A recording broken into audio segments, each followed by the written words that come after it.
Ayan na po.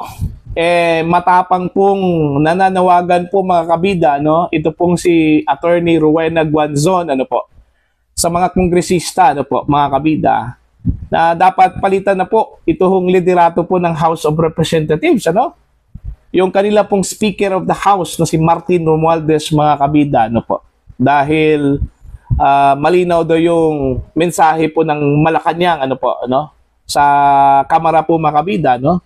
Sa official statement na inilabas po ng Office of the Executive Secretary in behalf po, mga kabida, no, sa gabinete po, ano, ni Pangulong Ferdinand Bongbong Marcos, okay, kung saan po sinabi po ng Malacanang na dapat unahin muna, ano, ng Kamara na linisin yung kanila pong hanay, ano, sa korupsyon, mga kabida, kaysa mambato po ito ng sisi sa executive branch. Alright? Yan yung pag-uusapan po natin. Titingnan natin kung pakinggan ba, no, ng mga mababatas po, mga kabida, ito pong panawagan po ni Attorney Rowena Guanzon. Ano po? Ano? Okay? Bago yan, eto muna, mga kabida.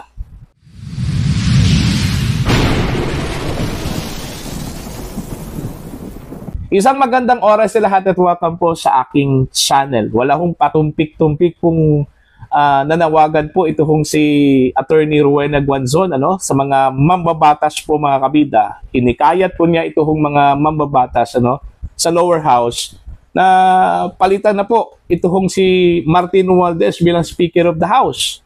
Dahil siya daw yung mastermind daw, ano, mga kabida, dito ho sa korupsyon sa 2025 national budget, ano po, na binansagang pinaka-corrupt daw, mga kabida, ano, na budget sa kasaysayan po ng Pilipinas, ano po, mga kabida. Okay? Siguro hindi na po natiis po, ano, ni Attorney Guanzon yung mga nangyayari po, ano, diyan po sa Kamara po, mga kabida. Okay? Kaliwat ka ng aligasyon laban po sa ilang mga mababatas, ano, nasangkot sa korupsyon, lalong-lalo na po ito pong latest, itong controversial na flood control projects po, mga kabida, kung saan ilan po sa mga mambabatas daw, ano, ay naging contractor. Okay?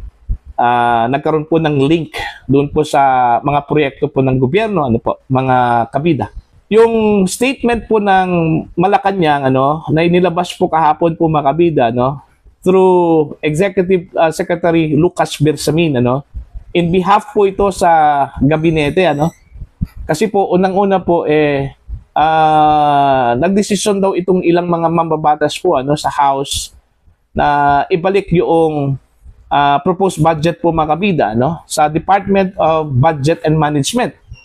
Dahil medyo nagdududa po sila doon, ano, lalong-lalo na po itong suspicious flood control projects daw, ano, mga kabida, at issues po ng district budgets, ano po, no? At meron pa pong isa doon, ano, yung sinasabi po nilang hindi ho magandang pagkagawa ng proposed budget daw, mga kabida, ano po, no? Kaya nice po nilang ibalik po ito, ano, sa DBM, mga kabida. Itila na insulto po dito, ano, ito pong mga miyembro po ng gabinete po, ano, ni Pangulong Marcos po, mga kabida, no? Kaya yun, naglabas po ng official statement through the Office of the Executive Secretary, ano po. Kaya nga, dami hong nagsasabi po na baka ito na po yung umpisa, no, ng self-destruction po, ano, ng Marcos administration. Kasi unang-una, yung kalyado po nila na House of Representatives, medyo nagkaroon na po daw ng lamat ito pong kanila pong relasyon po ng mga kabida, ano po, na? Okay? Now, ang solution daw dito, para hindi ho lumaki yung issue po, mga kabida, no? Okay? Tanggalin ito pong leadership po ng House, yung speaker daw. Magpalit po ng speaker. Ang tanong po dito, sino po yung papalit po, ano, mga kabida? Alright? Eto, magbasa po tayo ng article mula mismo sa Ang Balita Ngayon, mga kabida, ano po. Patungkol ho dito sa matapang na panawagan po, ano, ni Attorney Rowena Guanzon, mga kabida. Palitan na si Romualdez, ito yung title po, mga kabida, no?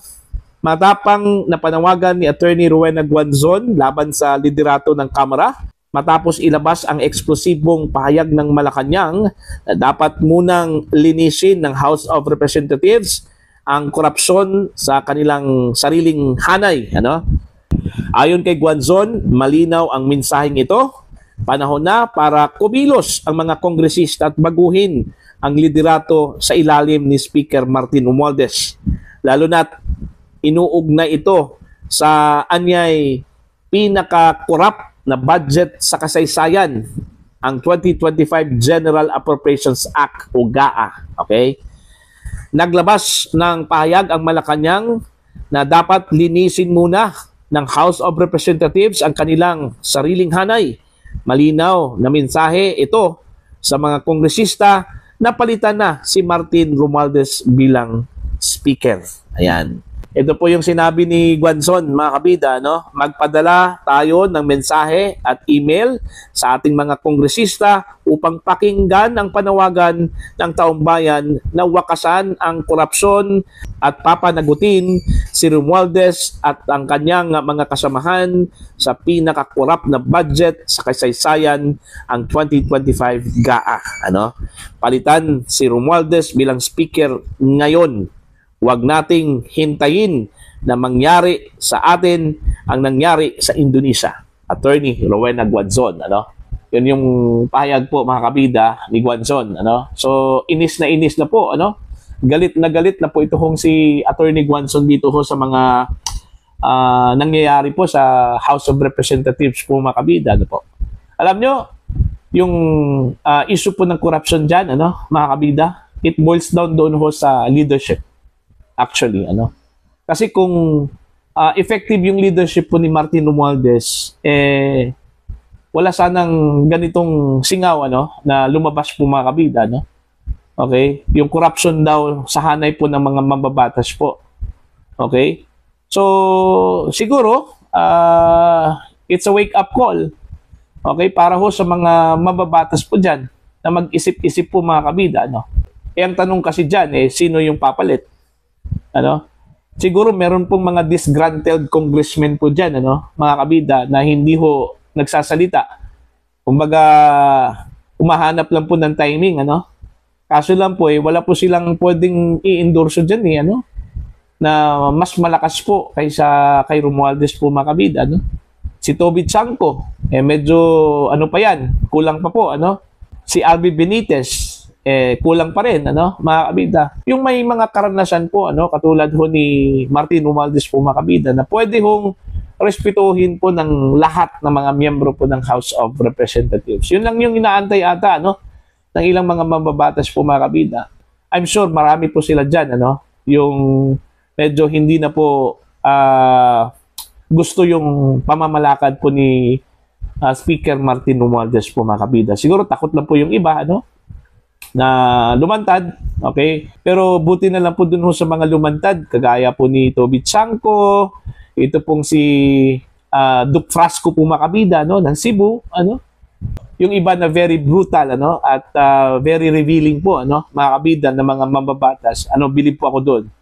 Okay, bilib po ako doon, Now, dito po sa away po ng Malacanang at saka ito pong House of Representatives, baka ito na po yung umpisa po, kumbaga, simula na meron pong mga mababatas na mag-isip, okay, sa magiging future po ng kanila pong chamber, diyan po sa House of Representatives. Pero kung meron pong basbas mula sa Malacanang, yung pagpapalit po, mga kabida, ng speaker, okay, o liderato po diyan po sa Kamara, talagang hindi po mahihirapan po sila, Pero kung sila-sila lang po, yung mga disgruntled congressmen na sinasabi po nila, na ang kikilos po, baka mahihirapan po sila, mga kabida. Ang pinakamaganda po dito, kung meron pong push mula sa executive branch. Total, eto na po, medyo hindi na po maganda yung relasyon po nila, ngayon, mga kabida, In fact, sa pinaka-latest na statement po ni Attorney Guanzon, pati si Pangulong Marcos, umapila po siya, na palitan na po si Speaker Romualdez. Kasi unang-una po, mga kabida, ang mukha po ng administrasyon, actually, ito pong House of Representatives. Kasi sila po yung bida ho pagdating ho sa budget po mga kabida. No? Sa kanila kasi mag-uumpisa yung budgeting process, ano, mga kabida, from the executive branch papuntang House of Representatives. Ano po, no? So, yung bida po doon is yung mga kongresista. Kung maganda yung reputasyon po ng mga mababatas po sa lower house, mga kabida, no? Eh magre-reflect yan ano, sa Marcos administration. Pero kung hindi po maganda, kagaya dito, may mga issues, ano, corruption, okay, dyan po sa Kamara, eh, it will reflect sa kabuuhan, ano, sa Marcos administration po. Ano. So, siguro, it's high time. Tama na po yung 3 taon, ano, na panunungkulan po ni Speaker Romualdez. Ibigay naman po yan sa iba. Yung effective po, ano, na makakatulong po, ano, sa Marcos administration sa natitirang 3 taon po mga kabida sa kanila pong termino. Ano po. Okay? Now, abangan na lang po natin to kasi ang lumulundag sa saya po dito mga kabida, ito pong mga supporters po ano, ng mga Dutertes at maging yung mga Dutertes po. Ano? Kasi, kumbaga, nag-back to them, ano? Yung ginawa po nila mga kabida sa mga Duterte. Yung issue po ng corruption na ibinato po nila kay Vice President Sara Duterte, eh nag-back to them mga kabida, no? Bumalik po sa kanila. Bumalik po sa Kamara de Representantes, ano?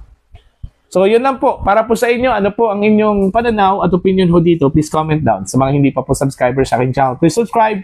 Just click the subscribe button, click the notification bell, click all para updated po kayo mga kabida sa aking mga uploads. Maraming salamat po sa inyo lahat.